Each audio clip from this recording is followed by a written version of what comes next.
What is definition of accounting?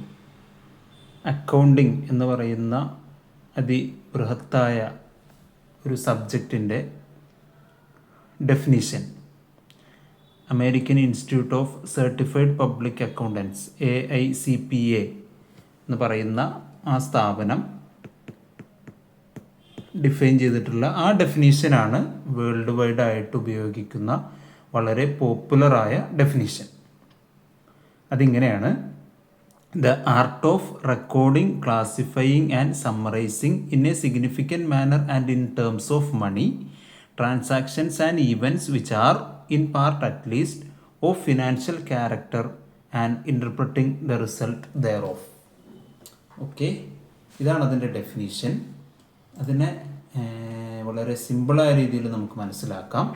ഒന്നാമത്തെ part recording. Recording എന്ന് പറഞ്ഞാൽ എന്താ? Journal entries,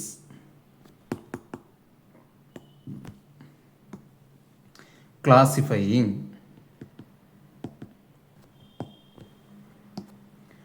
posting to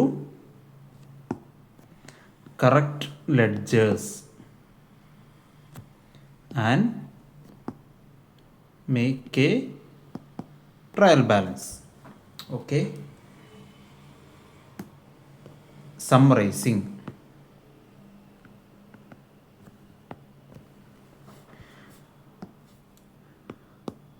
summarize all these data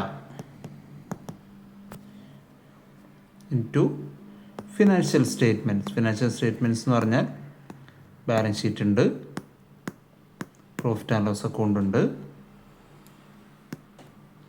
cash flow statements ഉണ്ട്,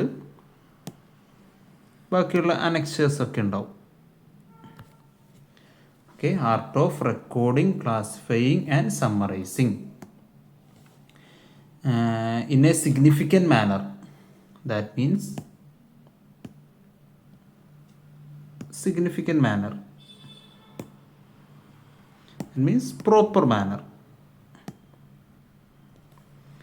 And in terms of money എന്നുകൊണ്ട് ഉദ്ദേശിക്കുന്നത് monetary transactions മാത്രമാണ് നമുക്ക് അക്കൗണ്ടിങ്ങിൽ റെക്കോർഡ് ചെയ്യാൻ പറ്റുള്ളൂ. മോണിറ്ററി ട്രാൻസാക്ഷൻസ് എന്ന് പറഞ്ഞാൽ മണി കൊണ്ട് മെഷർ ചെയ്യാൻ പറ്റുന്ന ട്രാൻസാക്ഷൻസ് ആൻഡ് ഈവൻറ്റ്സ്. ഓക്കെ, പിന്നെ അത് ഫിനാൻഷ്യൽ ക്യാരക്ടർ ഉണ്ടായിരിക്കണം എന്ന് പറയുന്നുണ്ട്. And interpreting result there of, അതാണ് അതിൻ്റെ ഫൈനൽ ആസ്പെക്റ്റ് വരുന്നത്.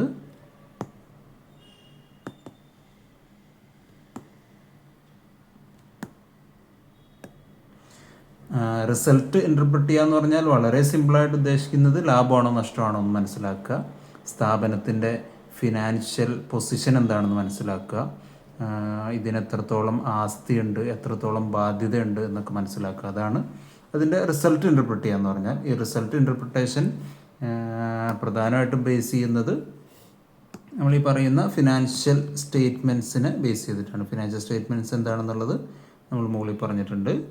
ബാലൻസ് ഷീറ്റ് വരും, പ്രോഫിറ്റ് ആൻഡ് ലോസ് അക്കൗണ്ട് വരും, ക്യാഷ് ഫ്ലോ സ്റ്റേറ്റ്മെൻറ്റ് വരും, പിന്നെ ഇതിൻ്റെ അനക്സറുകളൊക്കെ പല രീതിയിലുള്ള റേഷ്യോ അനാലിസിസ് വരും. അങ്ങനെ ഇതാണ് അക്കൗണ്ടിങ്ങിൻ്റെ ഡെഫിനീഷൻ. വളരെ സിമ്പിളായി മനസ്സിലാക്കാവുന്ന ഒരു പ്രസൻറ്റേഷൻ. ഓക്കേ.